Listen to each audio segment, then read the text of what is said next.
everybody, and a warm welcome back to Maple Leaf Customs in Switzerland. I'm Andrew, and on the bench today is a 1:64 scale Matchbox 1941 two-door Plymouth Coupe. Mine's a 2024 release from the Matchbox Metro series. It's in plain Jane yellow right now. There's a small paint blister on one door. That's unfortunate.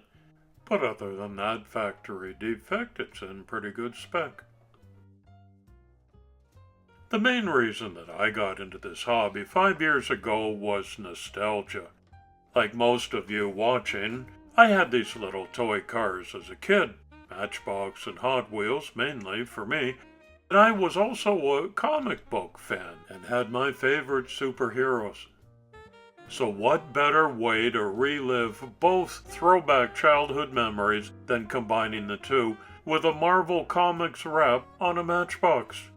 I thought the Plymouth fit the era of Captain America Steve Rogers the best, so off we go. According to my online research, the 1941 Plymouth P12 Special Deluxe Business Coupe had a flathead 6-cylinder engine with a 3-on-the-tree shifter. The Business Coupe had a very large trunk compartment. The Opera Coupe, which I've got, had fold-down jump seats that faced one another in a smaller trunk area. This was just after the 1930s craze with rumble seats.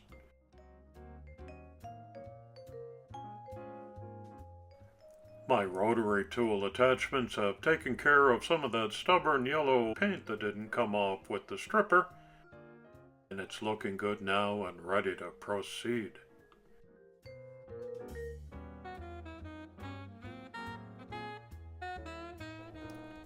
Don't skip the degreasing step in your customization process.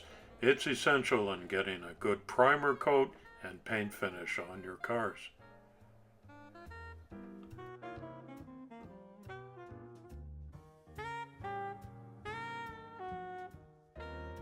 Here are the next 2 or 3 weeks worth of build projects on Maple Leaf Customs. I hope you'll tune in for these ones. Most importantly, my annual Pay It Forward All Porsche Invitational. Any maker, any scale size, any theme you choose, you just gotta give it away. Let me know in the comments if you're in. In order to do a full wrap, I found a couple of different comic book collages. Over that, I laid a scale outline of the Plymouth Coupe, translating perfectly to waterslide decal size when I lay it down on the casting.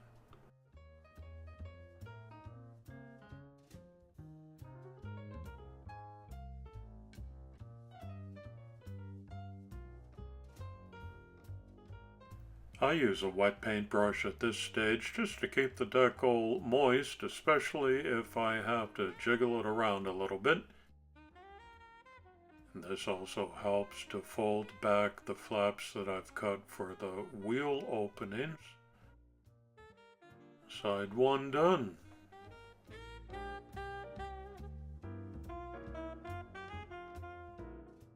I wanted the Marvel logo to be prominent on the roof.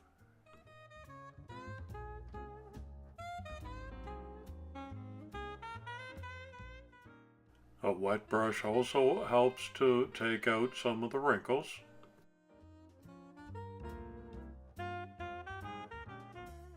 Microset is a good product to apply before the decal goes down. Helps prepare the surface and again makes it easier to move the decals into place. I should also say that I always clear coat the car before the decal stage. Just makes life easier. Today's community shoutout goes to Hot Wheels Lovers BR, E.G. Customs. I especially like his reels on Facebook. I invite you to check out this excellent customizer's work.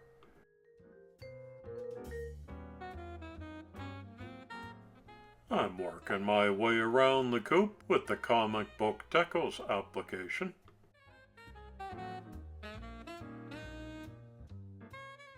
Some of these already look pre-faded and cracked, which I think lends to the authenticity of them.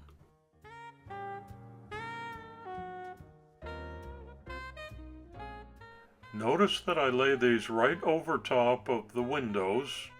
I'm not going to cut those out until the next day when these have dried up.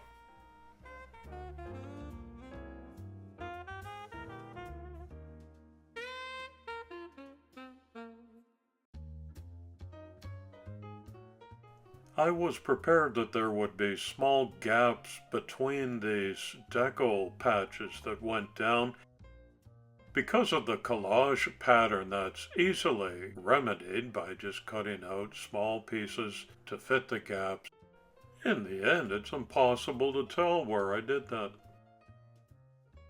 This is when I apply micro sole, which softens the decals and helps them adhere to the shape of the coupe, especially where there are contoured fender flares and door jambs, etc.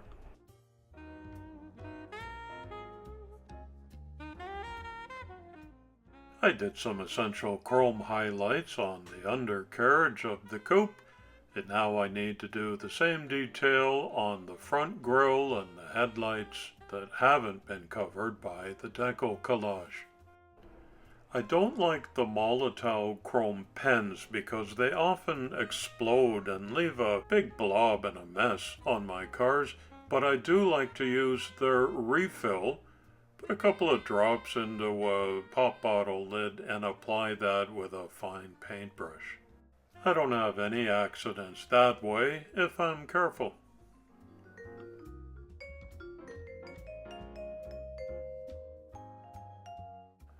The wrapped body was left to dry overnight and then clear coated a couple of times for a nice shine.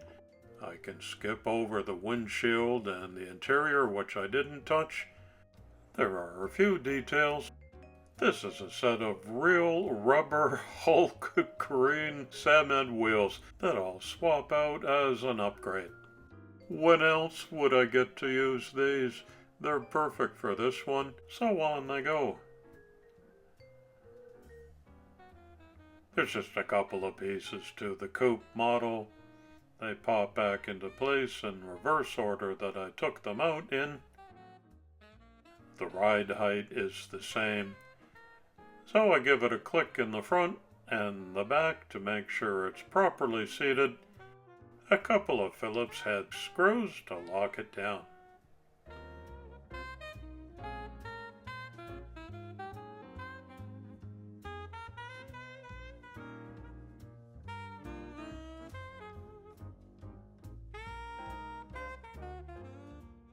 And it rolls faster than the Flash.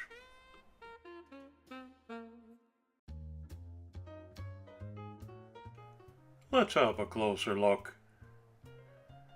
There's the Hulk. I got Captain America, Spider-Man, Thor, the Fantastic Four. All of my favorites are on here somewhere. I'm happy that Matchbox put clear glass in this one. I re-chromed the front grille, highlighted the headlights and the front and rear bumpers too.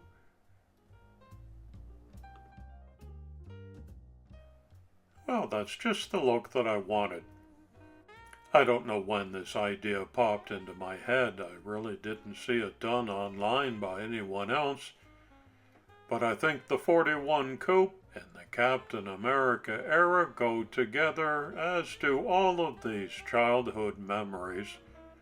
I especially like "It's time we settled the score" caption bubble on the driver's door. I don't know which one of them said that. Make sure you tell me in the comments who your favorite superhero is.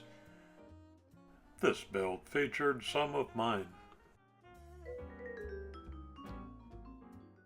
Thanks for visiting again today. I hope you enjoyed this build.